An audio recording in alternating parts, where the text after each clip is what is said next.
সকালে উঠে যদি জল পান করা হয় তাহলে ডাক্তারি ভাষায় নাকি আমাদের অনেক রোগ দূর হয়। আমাদের টক্সিন যে জমে সারা রাত, সেই টক্সিন দূর হয়, হজম শক্তি বাড়ে এবং ব্রেনের ক্যাপাসিটিও বাড়ে। আর খালি স্টমাকে যদি জল পড়ে, সকালে 1 গ্লাস জল খেলে, তাহলে আমাদের শরীর নাকি অনেক দিক থেকে সুস্থ থাকে। মদন মোহন তর্কলঙ্কার বলেছিলেন, সকালে উঠিয়া আমি মনে মনে বলি, সারাদিন আমি যেন ভালো হয়ে চলি। সকালে উঠিয়া আমি মনে মনে বলি, সারাদিন আমি যেন ভালো হয়ে চলি। আর আমি বলছি, সকালে রাতে আমি ওয়াটার ওয়াটার বলি, ওয়াটার বললে আমি লক্ষ্যে স্থির থাকি। সকালে রাতে আমি ওয়াটার ওয়াটার বলি, ওয়াটার বললে আমি লক্ষ্যে স্থির থাকি।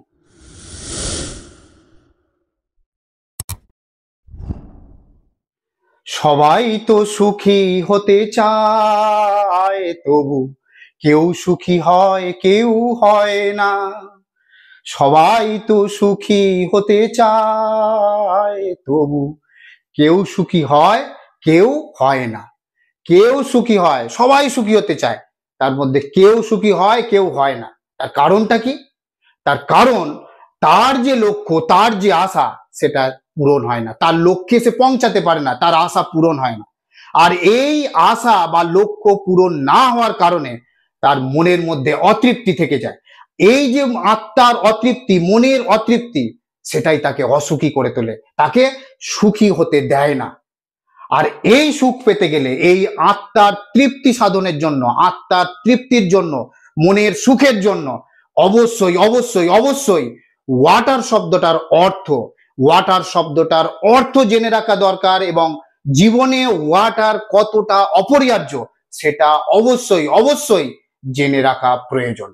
জীবনে কোন মানুষের না লক্ষ্য নেই, কোন মানুষের আশা নেই, আর কোন মানুষ না স্বপ্ন দেখে আমি বড় হয়ে এই করব ওই করব, এই হব সেই হব। কৈশোর থেকে বার্ধক্য পর্যন্ত প্রত্যেক মানুষের আশা, লক্ষ্য, স্বপ্ন আছে। আর এই স্বপ্ন, আশা, লক্ষ্যকে চরিতার্থ করতে গেলে অবশ্যই রাত্রিরে ঘুমাতে যাওয়ার আগে এবং সকালে ঘুম থেকে ওঠার পরে water water water water water শব্দটাকে বারবার যদি কেউ মন্ত্রের মতো উচ্চারণ করে, তার সাফল্য আসবেই আসবে। 100% গ্যারেন্টি সাফল্য আসবেই। অর্থাৎ ঘুমোতে যাওয়ার আগে ওয়াটার শব্দটাকে বারবার বলতে হবে, আর ঘুম থেকে ওঠার পরেও ওয়াটার শব্দটাকে বারবার বলতে হবে। মন্ত্রের মতো যদি জপ করতে পারো, অবশ্যই সাফল্য পাবে। তোমার প্রশ্ন আসবে, এত মন্ত্র থাকতে, এত প্রার্থনা থাকতে ওয়াটার শব্দটাকে আবার উচ্চারণ করব কেন, জপ করব কেন? অবশ্যই ওয়াটারটাকে অবশ্যই জপ করলে অবশ্যই সাফল্য পাবে। জলের আরেক নাম জীবন, এটা আমরা প্রত্যেকেই জানি। অর্থাৎ জল ছাড়া আমরা বাঁচতে পারি না। তার মানে প্রাণ বাঁচানোর জন্য জল পান করা অবশ্যই প্রয়োজন। আমরা কি শুধু প্রাণ বাঁচানোর জন্যই জল পান করি? জীবনে জলের গুরুত্ব কি আর কিছু নেই? জলের অপরিহার্যতা জীবনের ক্ষেত্রে কি আর কিছু নেই? অবশ্যই আছে। প্রাণ বাঁচানো ছাড়াও জলের আরো মহত্তম উদ্দেশ্য জীবনের ক্ষেত্রে আছে। সেটা কি? আমি প্রথমেই বলেছিলাম, যদি কেউ ঘুমোতে যাওয়ার আগে এবং ঘুম থেকে উঠে প্রত্যেক দিন ওয়াটার ওয়াটার ওয়াটার ওয়াটার শব্দটাকে বারবার বলে, অন্তত বারবার না হলেও 10 বার বলে, তাহলে তার জীবনে সাফল্য নিশ্চিত। 10 বার কেন, 10 দিক, অর্থাৎ সর্বত্র সে সফলতা পাবেই পাবে। কিন্তু কেন? তাই তো প্রশ্ন আসবে, কিভাবে বা কেন? মদন মোহন তর্কলঙ্কার বলেছিলেন, সকালে উঠিয়া আমি মনে মনে বলি, সারাদিন আমি যেন ভালো হয়ে চলি। সকালে উঠিয়া আমি মনে মনে বলি, সারাদিন আমি যেন ভালো হয়ে চলি। আর আমি বলছি, সকালে রাতে আমি ওয়াটার ওয়াটার বলি, ওয়াটার বললে আমি লক্ষ্যে স্থির থাকি। সকালে রাতে আমি ওয়াটার ওয়াটার বলি, ওয়াটার বললে আমি লক্ষ্যে স্থির থাকি। অর্থাৎ কোনো মানুষ যদি সকালে ঘুম থেকে উঠে মনে মনে বারবার বলে, আমি সারাদিন যেন ভালো থাকি, ভালো হয়ে চলি, ভালো কাজ করি, তাহলে সে অবশ্যই নিজেকে ভালো রাখার চেষ্টা করবেই করবে। কারণ এই বলাটা তাকে সারা দিন ইন্সপিরেশন যোগাবে, তাকে সারা দিন প্রেরণা যোগাবে এইভাবে চলার জন্য। আমি নিশ্চিতভাবে গ্যারেন্টি দিতে পারি, কোনো মানুষ যদি ঘুম থেকে উঠে 5 মিনিট আয়নার সামনে দাঁড়িয়ে জোরে জোরে বলতে থাকে, আমি সারা দিনে কোনো কুকাজ করব না, কুকথা বলবো না, তাহলে নিশ্চিত সে কোনো কুকাজ কুকথা বলবে না, করবেই না। তার কারণ কি? সে এই যে জোরে জোরে বারবার আবৃত্তি করছে, আয়নার সামনে নিজেকে দাঁড় করিয়ে, সেই কথাটা পৌঁছাচ্ছে তার বিবেক পর্যন্ত, অর্থাৎ বিবেক পর্যন্ত তার পৌঁছাচ্ছে। এবং সে যখন কোনো খারাপ কাজ করতে যাবে, বিবেক তাকে প্রাচীর হয়ে দাঁড়াবে, বিবেক তাকে বাধা দেবে। যদি সে করেও ফেলে, তাহলে আমি নিশ্চিত সে বিবেকের দংশনে ভুগবে। তাহলে এই যে বারবার বলাটা, এই বলাটা তাকে কি করছে? ইন্সপিরেশন যোগাচ্ছে। তার কুকাজের ক্ষেত্রে, খারাপ চিন্তা ভাবনার ক্ষেত্রে তাকে কি হচ্ছে? বাধা হয়ে দাঁড়াচ্ছে। ঠিক তেমনি আমিও যদি বলি, আমি সারাদিন যদি বলতে থাকি, সকালে রাতে আমি ওয়াটার বলি, ওয়াটার বললে আমি লক্ষ্যে স্থির থাকি, তাহলে ওয়াটার বলার সঙ্গে সঙ্গেই আমি যা লক্ষ্য রেখেছি, আমার জীবনের যা লক্ষ্য, আমার জীবনের যা অ্যাম্বিশন, আমার জীবনের যা আশা, যা স্বপ্ন, সেই পথে আমি হাঁটবো, অবশ্যই হাঁটবো। কারণ এই ওয়াটার শব্দের মধ্যে আছে অফুরন্ত জীবনী শক্তি, অফুরন্ত প্রাণ শক্তি। আমাদের কর্মে এগিয়ে চলার মূল মন্ত্র হচ্ছে এই ওয়াটার। ওয়াটার শব্দের মধ্যে আছে 5টা লেটার বা 5টা অক্ষর। এই 5টা অক্ষরের অর্থ কেউ যদি একবার বুঝে নিতে পারে, তাহলে সে তার জীবনের যা লক্ষ্য, তার জীবনের যা স্বপ্ন, তার জীবনের যা অ্যাম্বিশন, সেই পথে সে অবিচল থাকবে। এই ওয়ার্ডের যে 5টা অক্ষর, সেই 5টা অক্ষরকে ধরো পঞ্চবান, 5এ পঞ্চবান, অর্থাৎ WATER। এই ওয়াটারের যে 5টা লেটার, কি বললাম? WATER। এই ওয়াটার, এটা হলো 5টা বান, জীবনের পঞ্চবান। বাউলরা পঞ্চবানের ছিলা কাটতে চান। সেই পঞ্চবান কি কি? মদন, মাদন, শোষণ, স্তম্ভন এবং সম্মোহন। মদন, মাদন, স্তম্ভন, শোষণ এবং সম্মোহন। এই পঞ্চবানের ছিলা যদি কেউ কাটিয়ে উঠতে পারে, তাহলে সেই সাধক সাধন মার্গের উচ্চ পথে অধিষ্ঠিত হতে হবেই বা অধিষ্ঠিত হতে পারবেই। আর আমরা কি বলছি? এই পঞ্চবানকে যদি আমাদের জীবনের দিকে নিক্ষেপ করতে পারি, অর্থাৎ এই পঞ্চবানকে যদি আমরা আমাদের জীবনের কাজে লাগাতে পারি, তাহলে আমরা আমাদের যে লক্ষ্য, আমাদের যে স্বপ্ন, সেই স্বপ্নকে চরিতার্থ করতে পারবোই, লক্ষ্যের পথে এগিয়ে যেতে পারবোই, এবং আমাদের যে আশা, সেই আশাকে পূরণ করতে পারবোই। তাহলে এই ওয়াটার শব্দটার যে কি অপরিহার্যতা, এবং এই প্রত্যেকটা অক্ষরের কি অপরিহার্যতা, কি তার অর্থ, সেইগুলো আমাদের অবশ্যই মাথায় রেখে দেওয়া প্রয়োজন। জীবনানন্দ দাশের মা কুসুম কুমারী দাস তার আদর্শ ছেলে কবিতায় লিখেছিলেন, আমাদের দেশে হবে সেই ছেলে কবে, কথায় না বড় হয়ে কাজে বড় হবে। মুখে হাসি বুকে বল, তেজে ভরা মন, মানুষ হইতে হবে এই যার পণ। কথায় না বড় হয়ে কাজে বড় হতে হবে, আর কি? মানুষ হইতে হবে, এই পণ।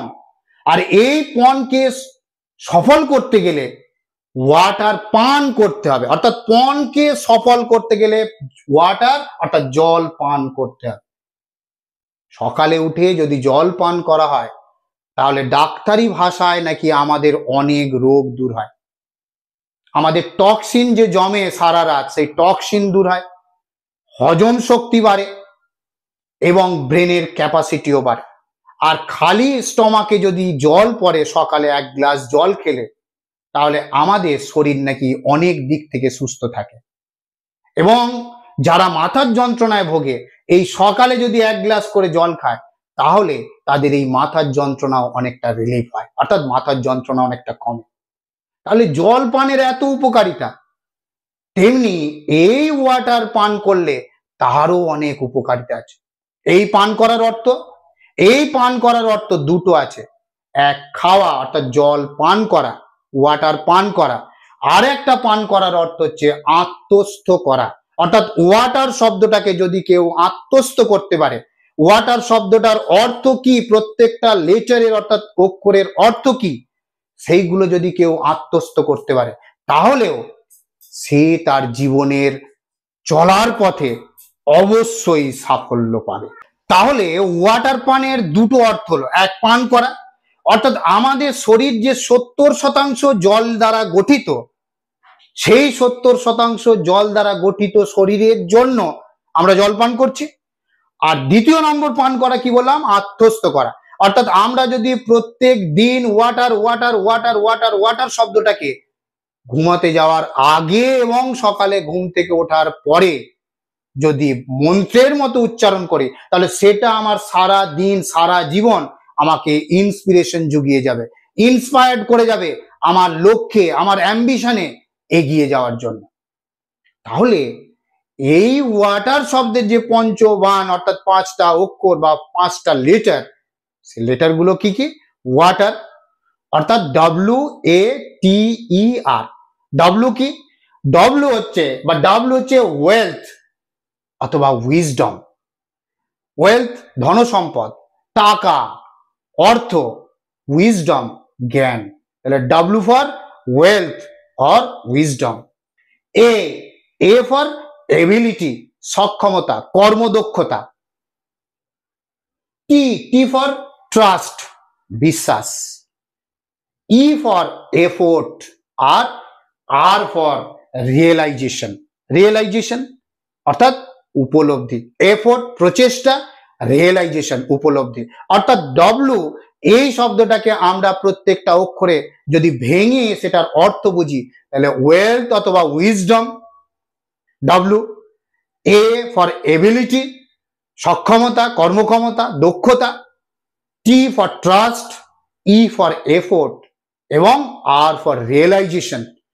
এই 5টা রিয়েলাইজেশন, এফোর্ট, ট্রাস্ট, এবিলিটি এবং ওয়েলথ, এইগুলোর যদি অর্থ জানা যায়, তাহলে সেই অর্থগুলো আমাকে কর্মক্ষম করে যাবে, আমার অ্যাম্বিশনের পথে, আমার লক্ষ্যের পথে আমাকে এগিয়ে যেতে সাহায্য করবে। তাহলে এই ডাব্লু শব্দটার অর্থ কি? ডাব্লু শব্দটার অর্থ হলো দুটো, এক ওয়েলথ আর এক উইজডম, অর্থাৎ ধন সম্পদ, অর্থ, প্রাচুর্য, আর একদিকে রয়েছে উইজডম অর্থাৎ জ্ঞান। মানুষকে যদি বিশ্লেষণ করা যায়, তাহলে দেখবো মানুষের চাহিদা দুটো, এক ওয়েলথ নির্ভর আর একটা উইজডম নির্ভর। অর্থাৎ কোনো মানুষের টার্গেট থাকে, জীবনের অ্যাম্বিশন থাকে, অর্থ উপার্জন করব, ধনী হব, ইত্যাদি ইত্যাদি। আর কোনো মানুষের লক্ষ্য থাকে জ্ঞানী হব, জ্ঞান অর্জন করব। তাহলে মানুষের বেসিক পয়েন্টগুলো এই ওয়েলথ এবং উইজডম এটার উপর নির্ভর করছে। বস্তু জগতে আমরা যা কিছু কমফোর্ট ফিল করতে চাই, আমরা যা কিছু কমফোর্টের জন্য করি, তার পিছনে থাকে অর্থ, ওয়েলথ। অর্থাৎ আমি এই যে চাকরি পাবো, চাকরি করব, তার পিছনে একটা ওয়েলথ থাকে, অর্থাৎ ওয়েলথ কাজ করছে। আবার আমি যদি গাড়ি বাড়ি করব, এইরকম অ্যাম্বিশন থাকে, তার পিছনে থাকে ওয়েলথ। আর আমি যখন আমার চিন্তা জগৎকে আরো সূক্ষ্ম স্তরে পৌঁছানোর চেষ্টা করাবো, অর্থাৎ আমি আরো জ্ঞানের বিকাশের দিকে যাব, তাহলে সেখানে থাকছে আমার উইজডম। তাহলে আমাদের যে বেসিক টার্গেট, সেটা দুটোর উপর নির্ভর করছে, এক ওয়েলথের উপরে আর এক উইজডমের উপরে। এবার এইখানে একটু বলে রাখি, এই ওয়েলথের জন্য যে সবসময় শিক্ষার প্রয়োজন তা কিন্তু নয়। এমন অনেক মানুষ আছে যারা লেখাপড়া জানে না, কিন্তু অর্থ উপার্জন করছে। আসলে তাদেরও একটা জীবনের লক্ষ্য আছে, লক্ষ্য স্থির রেখেছেন, সেই জন্য তিনি তার পথে, সেই লক্ষ্যের পথে এগিয়ে যাচ্ছেন। আবার কেউ লেখাপড়া শিখে বলে বড় হয়ে আমি জ্ঞান অর্জন করব, অনেক জ্ঞান অর্জন করব, তাহলে সেইখানেও তার তখন দরকার হচ্ছে লেখাপড়া। তাহলে এই যে ডাব্লু, এটার জন্য সবসময় যে লেখাপড়া ডিপেন্ড করবে তা কিন্তু নয়। ডিপেন্ড করবে কোথায়? আমার লক্ষ্যটা যেন স্থির থাকে, আমি কোন দিকে হাঁটতে চাই সেইটা যেন আমার স্থির থাকে। তাহলে ডাব্লু শব্দের অর্থ ওয়েলথ এবং উইজডম, এইটা কিন্তু আমার যে এই লক্ষ্য, এই লক্ষ্যটার মধ্যে আমাকে দৃষ্টিপাত করতে হবে, অর্থাৎ আমাকে লক্ষ্য স্থির করতে হবে। তাহলে আমাদের জীবনের টার্গেট কি? আমাদের জীবনের টার্গেট হচ্ছে ওয়েলথ অর উইজডম, অর্থাৎ এটা হাই পর্যায়ে রয়েছে, এটার জন্য আমরা এই লক্ষ্যটাকে স্থির করে আমরা এগিয়ে যাচ্ছি। আর এই লক্ষ্যে পৌঁছানোর জন্য অর্থাৎ ওয়াটারের একদম 5 নম্বরে রয়েছে, টপ ফর্মে আছে ওয়েলথ, অর্থাৎ ওটার দিকে আমাকে যেতে হবে। আর এটাকে যাওয়ার জন্য, এটাকে অর্জন করার জন্য আমাকে ওয়াটার শব্দটাকে উল্টে ভাবতে হবে, অর্থাৎ আটটা প্রথম চলে যাবে। ঠিক যেমন মনের কনসেন্ট্রেশন আনার জন্য 100 থেকে 1 পর্যন্ত কাউন্ট করতে হয়। কিভাবে?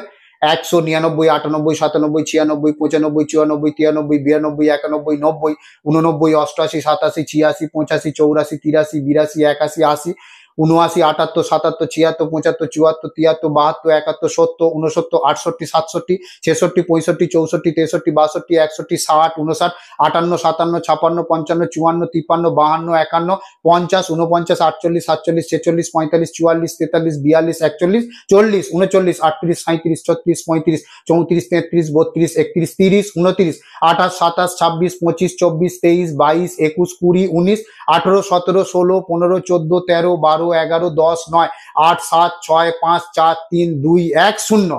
ঠিক এইভাবে রিয়েলাইজেশনটাকে আগে ভাবতে হবে, রিয়েলাইজেশন থেকে নিজেকে নামাতে হবে। এই রিয়েলাইজ কি? রিয়েলাইজ হচ্ছে উপলব্ধি করা, অর্থাৎ আত্মানং বিদ্ধি, সেলফ রিয়েলাইজেশন, অর্থাৎ নিজেকে আগে উপলব্ধি করো আমি কি হতে চাই। অনেক বাবা মা তাদের ছেলে মেয়েদের উপর চাপিয়ে দেয় কোনো কিছু, এই চাপিয়ে দেওয়ার কারণে তাদের ট্যালেন্ট থাকা সত্ত্বেও তারা দেখি ধ্বংস হয়ে যায়। তাহলে আগে নিজেকে রিয়েলাইজ করতে হবে, নিজেকে, নিজের মনকে বারবার প্রশ্ন করতে হবে আমি কোন পথে হাঁটবো। রবীন্দ্রনাথ ঠাকুর তিনি জমিদার বাড়ির ছেলে, তাহলে তিনি জমিদারিত্বের দিকে চলে যেতে পারতেন, কিন্তু তিনি রিয়েলাইজ করেছেন তিনি লেখালেখির দিকেই তার দক্ষতা আছে। সচিন টেন্ডুলকার, তাকে যদি লেখাপড়ার দিকে ঠেলে দেওয়া যেত তাহলে আজকে সর্বসেরা খেলোয়াড় হিসেবে আমরা তাকে পেতাম না। Shri M, one of the greatest yogis in India, আজকের একজন বিখ্যাত যোগী হচ্ছেন শ্রী এম। সেই শ্রী এম ছোটবেলায় তিনি নিজেকে উপলব্ধি করেছিলেন যে তার যোগ সাধনা, তিনি মুসলিম ফ্যামিলিতে জন্মগ্রহণ করেছিলেন। মমতাজ আলী খান, তার নাম মমতাজ আলী খান। তিনি শ্রী এম নামে অধিক পরিচিত, তিনি আরেক নামেও পরিচিত শ্রী মধুকর নাথ। তিনি ছোটবেলা থেকেই বুঝেছিলেন যে তার জীবন যোগ সাধনার দিকে এগোবে, তিনি সেই পথে হেঁটেছেন। স্বামী বিবেকানন্দ, তিনিও নাকি ছোটবেলা থেকে উপলব্ধি করতেন তিনি যোগীর দিকে যাবেন, যোগ সাধনা, অর্থাৎ তিনি বিখ্যাত এই দিকে হবেন। তাহলে এই যে ব্যক্তিগুলো তারা নিজেরা রিয়েলাইজ করেছেন, এবং প্রত্যেক ব্যক্তি যারা জীবনে সফল, যারা জীবনে সাফল্য পেয়েছে, প্রত্যেকেই রিয়েলাইজ করেছে নিজের মধ্যে আমি কোন পথে গেলে আমি জীবনের সাফল্য অর্জন করতে পারবো, অর্থাৎ আমি আমার জীবনের টার্গেটে পৌঁছাতে পারবো। তাহলে রিয়েলাইজ করতে হবে, আত্মানং বিদ্ধি, নিজেকে জানতে হবে, সেলফ রিয়েলাইজেশন করতে হবে। আর সেই সেলফ রিয়েলাইজেশন করার পরে সেই টার্গেটে এগোনোর জন্য কি করতে হবে? এফোর্ট, প্রচেষ্টা চালাতে হবে, এফোর্ট আসবে। তাহলে R for realization, E for effort, প্রচেষ্টা চালাতে হবে। তাহলে চেষ্টা নয়, প্রচেষ্টা, অর্থাৎ এফোর্ট চালাতে হবে। চেষ্টা এবং প্রচেষ্টার মধ্যে পার্থক্য আছে। চেষ্টা হচ্ছে প্রয়াস, আর এফোর্ট বা প্রচেষ্টা কি? উত্তম প্রয়াস, অর্থাৎ ভালো প্রচেষ্টা, ভালো চেষ্টা। কোনো টার্গেটে এগোনোর জন্য চেষ্টা নয়, আমাকে উত্তম প্রচেষ্টা চালিয়ে যেতে হবে, উত্তম প্রয়াস চালিয়ে যেতে হবে, এবং সেটার মধ্যে একটা উদ্যম থাকবে। এই উদ্যমতা যদি থাকে তাহলে তবেই তুমি তোমার টার্গেটে সফল হতে পারবে, তুমি তোমার টার্গেটে পৌঁছাতে পারবে। তাহলে এফোর্ট দরকার। তাহলে ফার্স্ট রিয়েলাইজেশন, নিজেকে রিয়েলাইজ করো। সেকেন্ড, সেই রিয়েলাইজেশনকে বাস্তবায়িত করতে গেলে এফোর্ট বা প্রচেষ্টা চালাও। 3 নম্বর কি? Trust, trust in yourself, trust yourself, নিজেকে বিশ্বাস রাখো।